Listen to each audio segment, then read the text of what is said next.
આ તો પૃથ્વીનો ચોથો સામૂહિક વિનાશ કે જેનું નામ હતું એર ટીટીયસ પીરિયડ, જે આજથી 23 કરોડ વર્ષ પહેલા સર્જાયો હતો અને તેમાં 75% જેટલી જીવસૃષ્ટિ નાશ પામી. દુનિયાના સૌથી બુદ્ધિશાળી પ્રાણી એટલે કે મનુષ્યનું નિર્માણ કરવું જોશે. મનુષ્યનું નિર્માણ થઈ ચૂક્યું છે. અરે આ શું છે? અરે મૂર્ખા, એ પ્લાસ્ટિક છે, પ્લાસ્ટિક. પરંતુ આટલું બધું પ્લાસ્ટિક થોડું હોય. તો છે.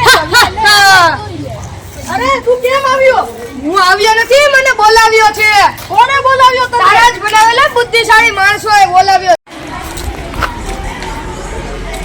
અરે આમ છૂકોમાં આ ક્યાં કોઈના બાપાની જમીન છે? ધોઈડ આવે હવારમાં જ્યાં નીકળ નથી. અરે વૃક્ષો કાપવામાં સજીવ સૃષ્ટિ નાશ પામી જશે. નીકળ લે, તું કાપવા પણ ન કરતો ને પણ એક નાખીશ. શેઠ, હવે ગાડી ભરાઈ ગઈ છે. તું કાપવા પણ ન કરતો ને એક નાખીશ. હવે તો બધી ગાડી ભરાઈ ગઈ છે. હાલ હવે બીજું જંગલ લે. હા ચાલો. વિકાસ, વૃક્ષો કપાઈ રહ્યા છે, સમુદ્ર કચરાથી ભરાઈ રહ્યો છે, તારે કંઈક કરવું પડશે વિકાસ. હા, હું કંઈક જરૂર કરીશ. મારા ઘરે બાબાનો જન્મ થયો અને તેમને તો કેન્સર છે. લે એવું થયું. એટલે જા એને બચાવી લે ને, તાપાય તો બહુ રૂપિયા હે ને. હા આપણી પાસે તો ઘણા પૈસા છે. તો ચાલ આપણે વર્લ્ડની સ્પેશિયાલિસ્ટ હોસ્પિટલમાં જઈશું. હા ચાલ.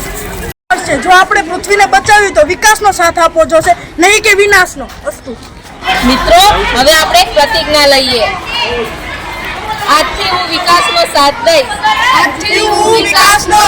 દઈશ. નહીં કે વિનાશનો.